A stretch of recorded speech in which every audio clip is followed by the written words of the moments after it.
जो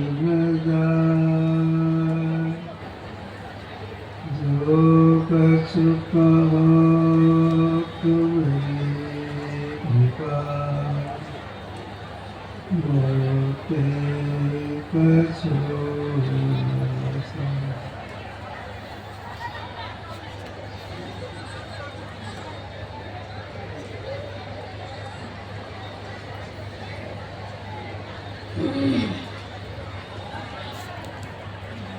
मंगलमय साधु समाज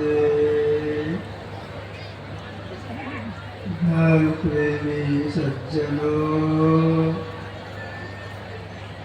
माताओं एवं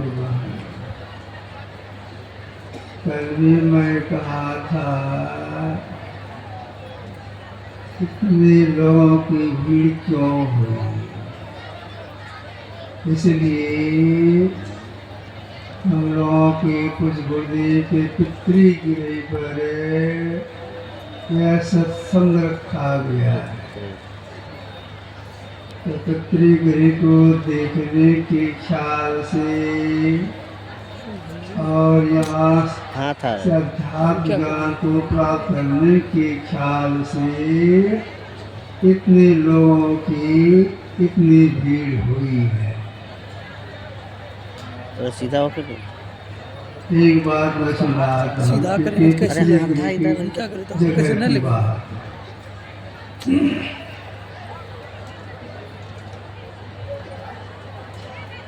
यहाँ से पश्चिम कुछ ही दूरी पर फोटो फटता है। मोहनिया एक गांव है।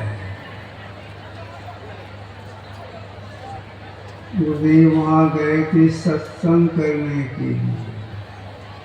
उसमें कोई साथ में नहीं रहते थे, अकेले गए थे।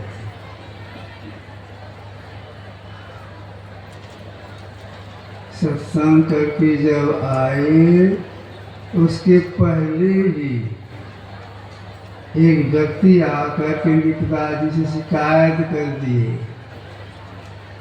कि आपके जो ये पुत्र हैं साधु बन गए हैं, तबाश कम कर दीजिए। फलाने बाबू के यहाँ फलाने व्यक्ति के यहाँ रात में रोटी खाए हैं। वे व्यक्ति जाति के तेली थे। उनके पिताजी को मालूम हो गया। जब गुरुदेव आए सत्संग करके घर पर गए, उनके पिताजी ने पूछा, आप तेली का रोटी खाए हैं? गुरुदेव बोले, नहीं, मैं तेली का रोटी नहीं खाया हूँ, मैं गेहूं का रोटी खाया।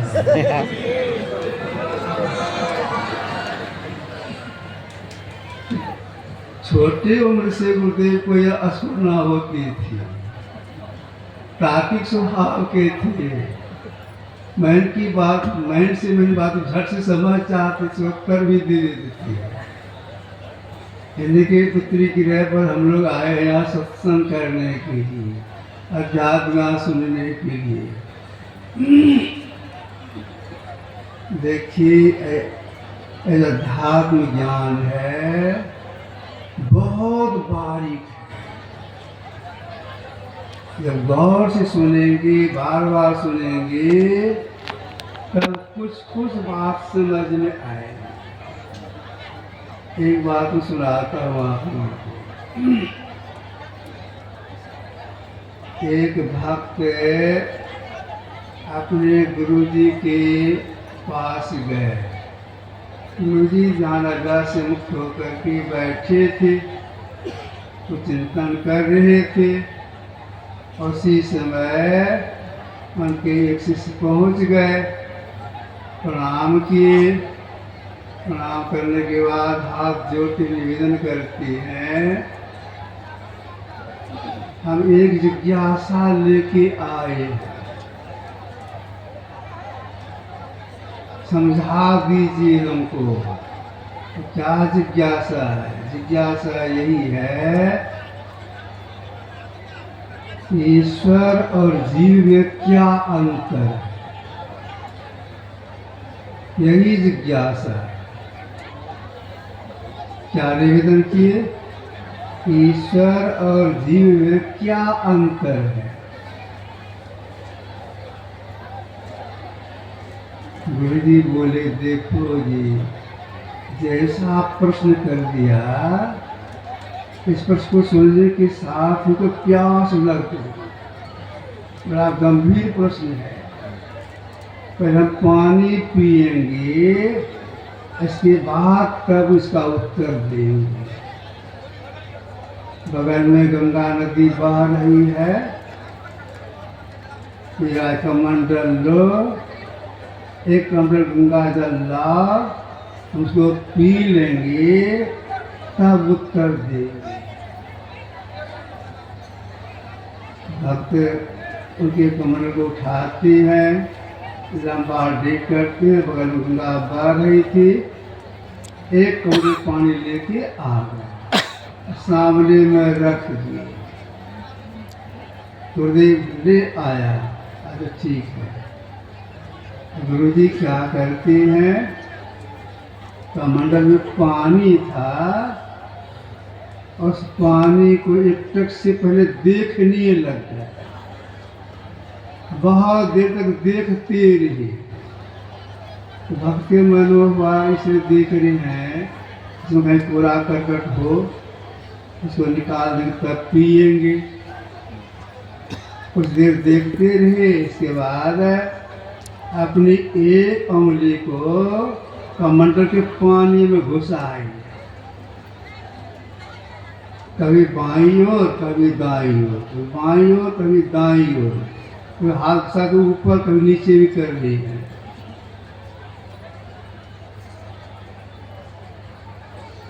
उसके बाद छोड़ दिए, चुपचाप बैठे हैं, कभी पानी पिया जाए। देखो, जो मैं कहा था गंगा का जल लाओ, तुम गंगा का जल नहीं लाए, कहीं दूसरी जगह पानी ले आया। नहीं हजूर, मैं गंगा का पानी लाया हूँ, पिया जाए। नहीं जी, गंगा का जल नहीं है, कहीं और जगह का नदी नाला का पानी है, गंगा का जल यह नहीं है। नहीं है, जो हम झूठ नहीं बोलेंगे, गंगा का जल है। क्या सुनो, हम भी कभी कभी गंगा किनारा जाती हैं, देखते हैं, सुनते भी हैं। गंगा में बहुत स्टीमर चलती है, नावें चलती हैं, मुर्दा बहता है, बहुत उसका स्नान करती हैं, बहुत मछली रहती है, सांस घड़ियाल रहता है। इसमें तो एक भी आदमी नजर नहीं आ रहा है नहाते हुए, कोई मछली भी नहीं है। तो हम किस समय गंगा का जल है, वो कम न है कि कमंडल में हम लाए, सीमित है। गंगा तो बहुत बड़ी है, पाठ भी बहुत लंबा चौड़ा है, बहुत चौड़ाई है, लंबाई बहुत है। उसमें स्टीमर चलता है, नाव चलती है, लोग स्नान करते हैं। इस कमंडल में थोड़ा पानी लाए हैं, इसमें कहाँ से लोग स्नान करते दिखाई पड़ेगा, कहाँ से मछली दिखाई पड़ेगा। इसी तरह से परमात्मा बहुत बड़े हैं, जीव उसकी अपेक्षा बहुत छोटे हैं। समझा? हाँ, समझ जाओ। अब परमात्मा बहुत बड़े हैं, कितने बड़े हैं, उससे कुछ भी बड़े नहीं। जैसे देखिए, यह जो आकाश है, शून्य है, इस आकाश में इतनी बड़ी पृथ्वी है,